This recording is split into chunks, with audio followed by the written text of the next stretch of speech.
ಎಲ್ಲರಿಗೂ ನಮಸ್ತೆ. ಯಾರಿಗೂ ಆಗಲಿ ಯಾರಿಗೇ ಆಗಲಿ ಯಾವುದೇ ಉದ್ದೇಶಗಳಿಂದ ಯಾರು ಏನು ಇದು ಮಾಡಲೇಬೇಕು ಅಂತ ಯಾರು ತಪ್ಪು ಮಾಡಲ್ಲ.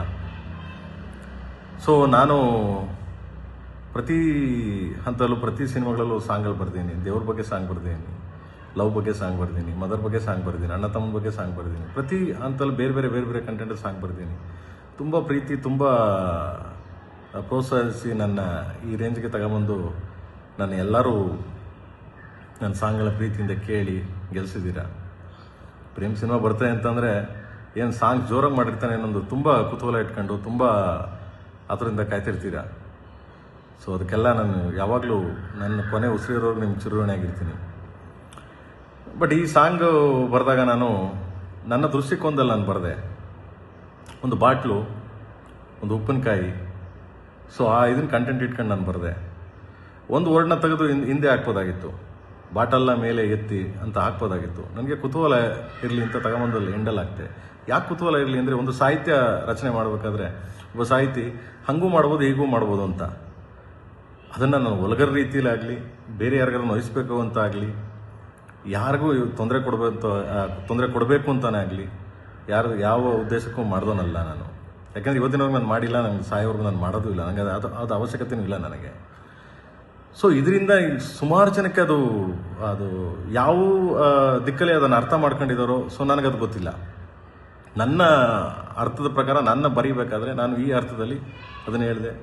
ನಾನು ಮೀಡಿಯಾ ಮುಂದೆನೂ ಅದನ್ನು ಹೇಳಿದೆ. ನಾನು ಆದರೂ ತುಂಬ ಜನ ನನ್ನ ಪ್ರೀತಿ ಮಾಡೋರು, ನನ್ನ ತುಂಬ ಹೃದಯ ಕತ್ತರುವಂಥದ್ದಾಗೋರು, ನನ್ನ ಫ್ಯಾನ್ಸ್ಗಳಾಗಲಿ, ನನ್ನ ಫ್ಯಾಮಿಲಿ ಆಗಲಿ, ಎಲ್ಲರೂ ನಾನು ತುಂಬ ಪ್ರೀತಿ ಮಾಡೋರು. ಸೊ ಕೆಲವ್ರಿಗದು ಹರ್ಟ್ ಆಗಿರ್ಬೋದು, ಕೆಲವ್ರಿಗದು ನನ್ನಿಂದ ಪ್ರೇಮ್ ಈ ಥರನಾ, ಪ್ರೇಮ್ ಹಿಂಗೂ ಬರೀತಾನ ಅಂತ ಕೆಲವರೆಲ್ಲ ಕೇಳಿದ್ರು. ಸೊ ನಾನು ಒಬ್ಬ ಸಾಹಿತಿ ಆದಮೇಲೆ ಸಾಹಿತ್ಯ ರಚನೆ ಮಾಡಬೇಕಾದ್ರೆ ಹಾಗೂ ಬರೀಬೇಕು, ಹೀಗೂ ಬರೀಬೇಕು, ಎಲ್ಲ ಥರ ಬರೀಬೇಕು. ಬಟ್ ಹಂಗನ್ಬಿಟ್ಟು ಕೀಳು ಭಾವನೆಯಲ್ಲಿ ಯಾರ್ದು ಕೀಳು ಮಟ್ಟದ ಸಾಹಿತ್ಯಗಳನ್ನ ಬರೀಬಾರ್ದು. ಬಟ್ ಇದನ್ನು ನನ್ನ ದೃಷ್ಟಿಕೋನದಲ್ಲಿ ನಾನು ಬಾಟಲ್, ಉಪ್ಪಿನಕಾಯಿ ನಿಮ್ಗೆ ಆವಾಗಲೇ ಹೇಳಿದೆ ನಾನು. ಸೊ ಬಾಟಲ್ನ ಮೇಲೆ ಎತ್ತಿ ತೊಟ್ಟಿಗೆ ತಂಗೊಳಗೆ ಇಳಿಸಿ ಅಂತ ದಿಸ್ ಅ ಬಾಟಲ್ ಅದು. ಸೊ ಅದನ್ನು ಬೇರೆ ಬೇರೆ ಅರ್ಥದಲ್ಲಿ ಕಲ್ಪನೆ ಮಾಡ್ಕೊಂಡ್ರು, ಬೇರೆ ಬೇರೆ ಅರ್ಥದಲ್ಲಿ ಇದು ಮಾಡ್ಕೊಂಡು ನನ್ನನ್ನು, ನನ್ನ ಫ್ಯಾಮಿಲಿನ, ನನ್ನ ಕೆಟ್ಟ ಅಬ್ಯೂಸ್ ಮಾಡ್ಕೊಂಡು ತುಂಬ ಲೈಕ್ಸು ಕಾಮೆಂಟ್ಸ್ಗೋಸ್ಕರ ಮಾಡ್ತಾಯಿದ್ದೀರಾ. ಎನಿವೆ ಥ್ಯಾಂಕ್ಸ್, ಅವ್ರಿಗೆಲ್ಲ ಒಳ್ಳೇದಾಗಲಿ. ಯಾರ್ಯಾರು ನನ್ನ ಕಾಲು ಎಳಿಬೇಕು, ನನ್ನ ಬಗ್ಗೆ ಕೀಳಾಗಿ ಮಾತಾಡಬೇಕು ಅನ್ನೋದೆಲ್ಲ, ಸೊ ಅದು ನಿಮಗೆ ಬಿಟ್ಟಿದ್ದು. ಏನು ಮಾಡೋಕ್ಕಾಗಲ್ಲ, ಅದನ್ನು ಏನು ಮಾಡೋಕ್ಕಾಗಲ್ಲ. ಏನಕ್ಕೆ ನಿಮ್ಗೆ ಆ ಥರದವ್ರಿಗೆಲ್ಲ ಅವ್ರಿಗೆಲ್ಲ ಒಳ್ಳೇದಾಗಲಿ, ದೇವ್ರು ನಿಮ್ಮನ್ನೆಲ್ಲ ಚೆನ್ನಾಗಿಟ್ಟಿರಲಿ. ನಾನು ಯಾರಿಗೂ ಈ ಸಾಂಗ್ ಬರೆದಿದ್ದು ಯಾರಿಗೂ ನೋಯಿಸ್ಬೇಕು, ಯಾರಿಗೂ ಹರ್ಟ್ ಮಾಡಬೇಕು, ಯಾರಿಗೂ ತೊಂದರೆ ಕೊಡಬೇಕು ಅಂತೇನು ನನಗೆ ಅವಶ್ಯಕತೆ ಇಲ್ಲ.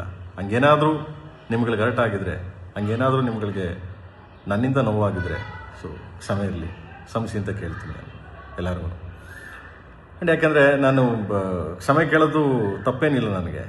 ಏನಕ್ಕೆ ಇನ್ನೊಬ್ರಿಗೆ ಹರ್ಟ್ ಮಾಡಿ ಅದರ ಮೇಲೆ ನಾನು ಹೋಗಿ ಜೀವನ ಮಾಡೋದಾಗಲಿ, ಅದರ ಮೇಲೆ ನಾನು ಹೋಗಿ ಇನ್ನೊಂದು ಕೋಟೆ ಕಟ್ಟೋದಾಗಲಿ ನನಗೆ ಅವಶ್ಯಕತೆನೇ ಇಲ್ಲ. ಯಾಕೆಂದರೆ ನೀವಿದ್ರೆ ನಾನು, ಸೊ ನೀವೆಲ್ಲ ಸಪೋರ್ಟ್ ಮಾಡೋದ್ರಿಂದ ನಾನು. ಸೊ ಅದರಿಂದ ಆ್ಯಂಡ್ ಆ ಸಾಂಗು ಅಷ್ಟೇ, ಯಾರಿಗಾದ್ರೂ ಹರ್ಟು, ನೋವು, ತೊಂದರೆ ಯಾರಿಗಾದ್ರೂ ಹಂಗೆ ಆಗಿದ್ದಲ್ಲಿ ನಾನು ಮತ್ತೆ ಸಾಂಗ್ನ ರೀರೈಟ್ ಮಾಡ್ತೀನಿ. ಓಕೆ, ಮತ್ತೆ ರೀರೈಟ್ ಮಾಡ್ತೀನಿ. ಸೊ ಮತ್ತೆ ತಿರ್ಗಾ ದೇಶಾದ್ಯಂತ ರಿಲೀಸ್ ಮಾಡ್ತೀನಿ, ಮತ್ತೆ ಬರೀತೀನಿ ಅದನ್ನು, ಬೇರೆ ಬರೆದು ಮತ್ತೆ ಮಾಡ್ತೀನಿ. ಯಾಕೆಂದರೆ ನಿಮ್ಗೆ ಹರ್ಟ್ ಮಾಡಿ, ನಿಮಗೆ ತೊಂದರೆ ಕೊಟ್ಟು, ನಿಮಗೆ ನೋಯಿಸಿ ನಾನು ಯಾವತ್ತೂ, ನನಗೆ ಆ ಥರದ್ದು ಉದ್ದೇಶನೂ ಬೇಡ. ನನಗೆ ಅದೇನು ಅರ್ಥ ಆಗಿದೆ ನನಗದು ಗೊತ್ತಿಲ್ಲ. ಸೊ ಆ ಹಿಂದಿ ಸಾಂಗು ಬರಿಬೇಕಾದ್ರೂ ಅಷ್ಟೇ ಕೆಲವು ವರ್ಡ್ಸ್ಗಳು ನನಗೆ, ಕೆಲವು ವರ್ಡ್ಸ್ಗಳಾಗುತ್ತೆ, ಸಮ್ ವರ್ಡ್ಸ್ಗಳು ನನಗೆ ಇದಾಗುತ್ತೆ, ಕೆಲವು ಜಾಸ್ತಿ ವರ್ಡ್ಸ್ಗಳು ನಂಗೆ ಗೊತ್ತಿಲ್ಲ ಹಿಂದಿ. ಬಟ್ ಹಿಂದಿ ಬರೆದಿದ್ದು ನಮ್ಮ ರಕೀಬ್ ಆಲಮ್ ಅವರು ಏಕಾಏಕಿ ಅದೊಂದು ಸ್ಟೇಟ್ಮೆಂಟ್ ಕೊಟ್ಟರು ಅವರು, ಇಲ್ಲ ನನಗೆ ಕನ್ನಡ ಏನಿತ್ತು ಅದನ್ನೇ ಬರೆದಿದ್ದೀನಿ ನಾನು ಅಂತ. ಕನ್ನಡದಲ್ಲಿ ತುಂಬ ಚೆನ್ನಾಗಿದೆ ಸಾಹಿತ್ಯ. ಕೆಲವು ವರ್ಡ್ಸ್ಗಳು ಅವ್ರಿಗೆ ಯಾರ್ಯಾರಿಗೆ ಅರ್ಥ ಆಯಿತು ಗೊತ್ತಿಲ್ಲ, ಬಟ್ ಹಿಂದಿ ನನಗೆ ಅರ್ಥ ಆಗಲಿಲ್ಲ ಅದು. ಸೊ ಬಟ್ ಕೆಲವು ಲ್ಯಾಂಗ್ವೇಜ್ ನನಗೆ ಪ್ರಾಬ್ಲಮ್, ಅದು ಎಲ್ಲರಿಗೂ ಗೊತ್ತೇ ಇದೆ. ಏನಿವೆ ಪಾಪ ರಕೀಬ್ ಆಲಮ್ ಅವರು ಪಾಪ ಕಾಂಟ್ರವರ್ಸಿ ಆಯಿತು, ಆ ದೃಷ್ಟಿಯಿಂದ ಅವರು ಆ ಥರ ಹೇಳಿದ್ದಾರೆ. Anyway, so is my writer and ಎಲ್ಲ ಸಾಂಗ್ ಅವರೇ ಬರೆದಿರೋದು. ಶಿವ ಸಟ್ಟಾಗಲ್ಲ ಆ್ಯಂಡ್ ಆಲ್ ಸಾಂಗ್ಸ್, ನುಗ್ಗೆ ಹೊಡಿ, ಕಮಾನ್ ಕಾಳಿ, ಎಲ್ಲ ಸಾಂಗ್ ಅವರೇ ಬರೆದಿರೋದು. ಆ್ಯಂಡ್ ಸೊ ಅದು ಪಾಪ ಅವರು ಸಮಜಾಯಿಸ್ಕೊಳ್ಳಲಿಲ್ಲ ಆ್ಯಂಡ್ ಇಟ್ಸ್ ಓಕೆ. ಸೊ ಅವರು ನನ್ನ ಇದ್ರ ಮೇಲೆ ಹಾಕಿದ್ರು. ಎನಿವೆ, ಸೊ ನಾನು ಒಪ್ಕೋತೀನಿ, ಆಯಿತು ಅಂತ ನಾನು ಅದನ್ನು ಅಗ್ರಿ ಮಾಡ್ತೀನಿ. ಯಾಕೆಂದರೆ ಅವರು ಎಲ್ಲೋ ಭಯದಿಂದ ಎದ್ರಕೊಂಡು, ಭಯದಿಂದ ತುಂಬ ಇದರಿಂದ ಅಯ್ಯೋ ನಾನು ಈ ಥರ ಹಿಂಗಾಗ್ತಿದೆ ನನಗೆ ಅಂತ ಎದ್ರಕೊಂಡು ಅವರು ಪ್ರೊಡಕ್ಷನ್ ಮೇಲೆ ಆಗಲಿ, ಪ್ರೇಮ್ ಮೇಲೆ ಆಗಲಿ, ಸೊ ಸಿನಿಮಾ ಮೇಲೆ ಆಗಲಿ ಹಾಕಿದ್ದಾರೆ. So anyway, so no problem. And ನೂರ ಅಷ್ಟೇ, ನೂರವರು ಬಂದ್ಬಿಟ್ಟು ಸಿನಿಮಾ ಮಾಡಬೇಕಾದ್ರೆ ನೂರವ್ರು ಮಾತಾಡಿರೋದು ರಿಯಲಿ ನನಗೆ ತುಂಬ ತಪ್ಪದು. ಏನಕ್ಕೆ ಯಾವುದೇ ಕಲಾವಿದ ಆಗಲಿ, ಯಾರೇ ಆಗಲಿ, ಒಂದು ಸರಿ ಸಿನಿಮಾ ಮಾಡ್ಬೇಕಾದ್ರೆ, ಒಂದು ಸರಿ ಕಮಿಟ್ ಮಾಡಾಕ್ಬೇಕಾರೆ ಸಾಂಗ್ ಕೇಳ್ತಾರೆ, ಸಾಹಿತ್ಯ ಕೇಳ್ತಾರೆ, ಆಮೇಲೆ ಅವ್ರ ಎಕ್ಸ್ಪ್ರೆಷನ್ ಹೆಂಗೆ ಬರುತ್ತೆ, ಸಾಹಿತ್ಯ ಗೊತ್ತಿಲ್ಲ ಎಕ್ಸ್ಪ್ರೆಷನ್. ಸೊ ಎಕ್ಸ್ಪ್ರೆಷನ್ ಹೆಂಗೆ ಬರುತ್ತೆ ಸಾಹಿತ್ಯ ಗೊತ್ತಿಲ್ಲ ಅಂದರೆ ಒಂದೇ ಬರುತ್ತೆ ಅಲ್ವಾ. ಸೊ ಯಾಕಂಗೆ ಮಾತಾಡೋದು ಅಂತ ನಂಗೆ ಗೊತ್ತಿಲ್ಲ. ಸೊ ಯಾಕಂದ್ರೆ ಬಿಕಾಸ್ ಆಫ್ ಅವ್ರಿಗೆ ಎಲ್ಲ ಕಡೆ ಅವರು ಸ್ವಲ್ಪ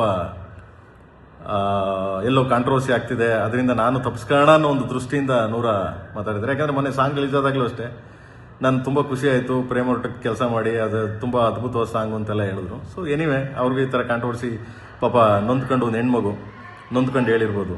ಸೊ ಎನಿವೆ, ಅದರಿಂದ ನನಗೇನು ಹರ್ಟ್ ಆಗಿಲ್ಲ. ಎನಿವೆ, ಅವ್ರ ಪಾಪ ಚೆನ್ನಾಗಿರಲಿ. ಆ್ಯಂಡ್ ಸೊ ಈ ಸಾಂಗ್ನ ನಾನು ಮತ್ತೆ ರೀರೈಟ್ ಮಾಡಿ ನಿಮ್ಗೆ ಯಾರಿಗೂ ತೊಂದರೆ ಆಗ್ದಂಗೆ, ನಿಮ್ಗೆ ಯಾರಿಗೂ ಹರ್ಟ್ ಆಗ್ದಂಗೆ, ಸೊ ಮತ್ತೆ ಇದನ್ನು ಅಪ್ಲೋಡ್ ಮಾಡ್ತೀನಿ. ಓಕೆ. ಆ್ಯಂಡ್ ಯಾರಿಗಾದ್ರೂ ನಿಮ್ಗೆ ಹರ್ಟ್ ಆಗಿದ್ರೆ, ಸೊ ಯಾರಿಗಾದ್ರೂ ನನ್ನಿಂದ ನಿಮಗೆ ತೊಂದರೆ ಆಗಿದ್ರೆ, ನನ್ನಿಂದ ನಿಮಗೆ ನೋವಾಗಿದ್ರೆ, ಸೊ ಕ್ಷಮೆ ಇರಲಿ. ನನ್ನ ಕಡೆಯಿಂದ, ನನ್ನ KD ಟೀಮ್ ಕಡೆಯಿಂದ ಹಾಗೂ KVN ಪ್ರೊಡಕ್ಷನ್ ಕಡೆಯಿಂದನೂ ನಾನು ನಿಮ್ಗಳಿಗೆಲ್ಲ ಕ್ಷಮೆ ಕೇಳ್ತೀನಿ. And thank you. ಅತಿ ಶೀಘ್ರದಲ್ಲೇ ಅದನ್ನು ಬೇರೆ ಚೇಂಜ್ ಮಾಡಿ ಸೊ ಅಪ್ಲೋಡ್ ಮಾಡ್ತೀನಿ. Thank you. ಆ್ಯಂಡ್ ಎಲ್ಲರಿಗೂ ಯುಗಾದಿ ಹಬ್ಬದ ಶುಭಾಶಯಗಳು. ಸೊ ಚೆನ್ನಾಗಿರಿ, ಖುಷಿಯಿಂದಿರಿ. So God bless you. Thank you.